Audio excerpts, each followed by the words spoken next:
Hello!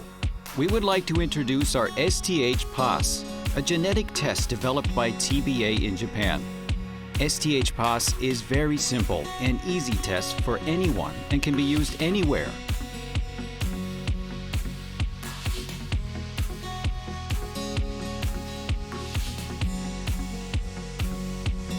An overview of the STH-PAS test, the procedure, and the materials needed. For PCR reaction, it needs a primer set. For our STH-PAS test, it needs a tag primer and biotin primer.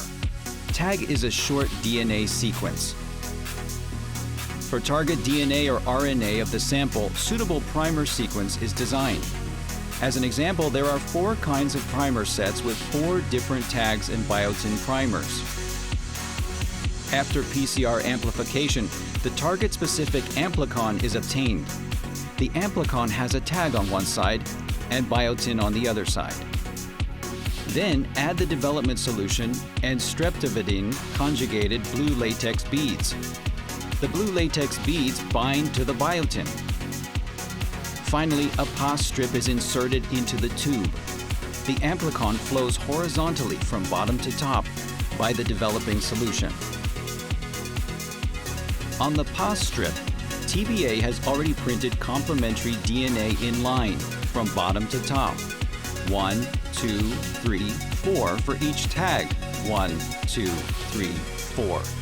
Due to hybridization, tag of the amplicon is captured and accumulated on the detection line.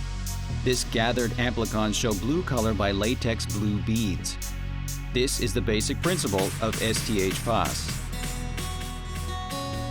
Total cost of reagents and equipment required for STH-PAS is from $1,000 to $3,000.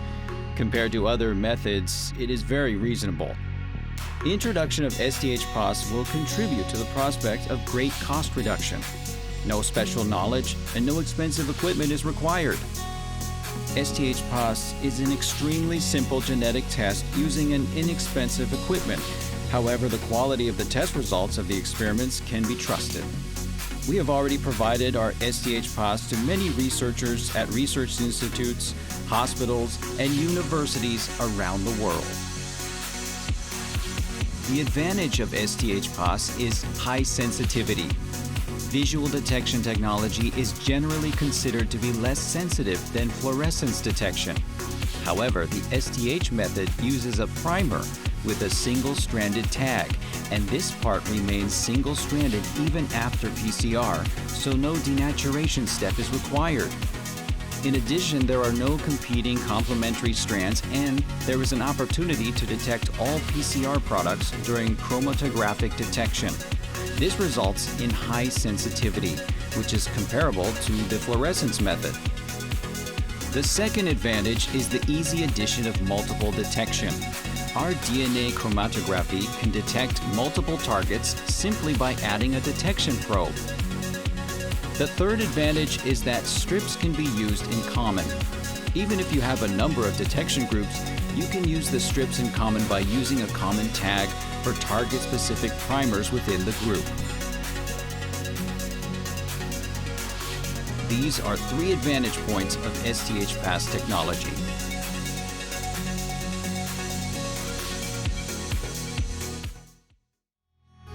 The Dengue subtype detection kit is designed for detection of dengue virus subtype genomes in plasma. The kit contains a primer mixture, developing solution, latex bead solution, and nucleic acid chromatography strips. After RT-PCR, you can visually determine the existence of the target gene using the DNA chromatography method. The dengue subtypes, Type 1, Type 2, Type 3, and Type 4, are detected from bottom to top on tags 1, 2, 3, 4. Due to hybridization, the kit is easy to use without requiring a specific instrument except a PCR machine. We compared our dengue subtype kit with qPCR methods using a dengue-positive clinical specimen. This is the result of a comparison of our dengue subtype kit with the CDC's kit. Our dengue subtype kit showed a high correlation with the CDC's kit. Therefore, STH-PAS sensitivity is as good as qPCR.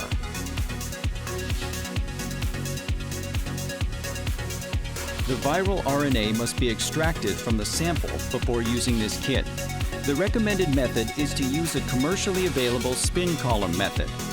This method can extract a pure viral RNA and detect it with high sensitivity. However, it requires a high-speed microcentrifuge and many steps for extraction. Recently, we have developed a new kit that can easily extract using a serum direct extraction reagent. The serum direct extraction reagent is simply mixing with serum and heating at 75 degrees Celsius for 5 minutes. Comparing the spin column method and the direct method is inexpensive, simple, and quick. However, the sensitivity is slightly reduced. Now we will introduce the serum direct method. First, add 16 microliters of serum direct extraction reagents to PCR tubes.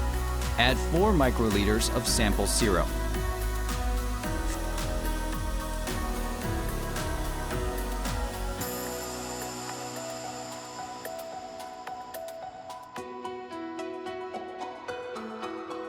Flash the vortex and flash the centrifuge PCR tube.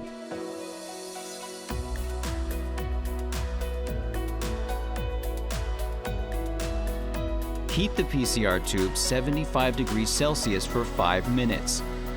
After heating, store the tubes on ice until the next step.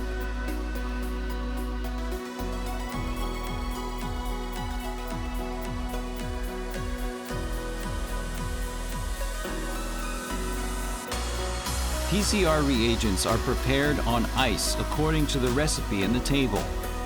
Then add 2 microliters of the extracted RNA solution.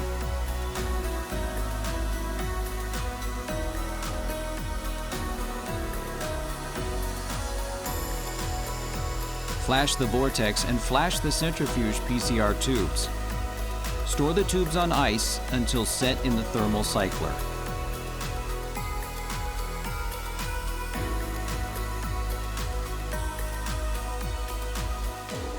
Set the tube to the thermal cycler and start the program following condition.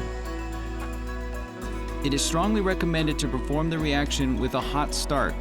Heat the thermal cycler to 52 degrees Celsius in advance, and then set the ice cooling reaction tube.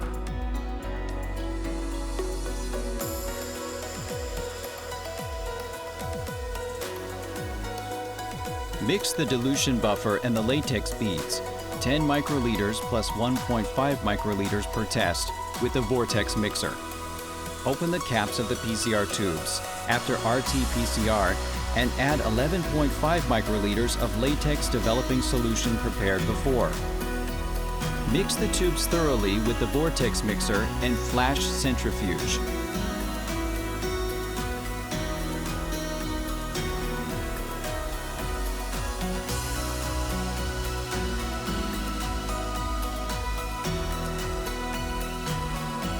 Insert DNA chromatography strip into the tube and wait 10 minutes until blue lines appear. Be sure to hold the absorbing pad region of the DNA chromatography strip with dry hands. Leave them at room temperature for 10 minutes for developing and judge the results. Perform the reaction at room temperature 20 to 37 degrees Celsius and over 40% humidity. A low temperature and humidity may result in an insufficient reaction.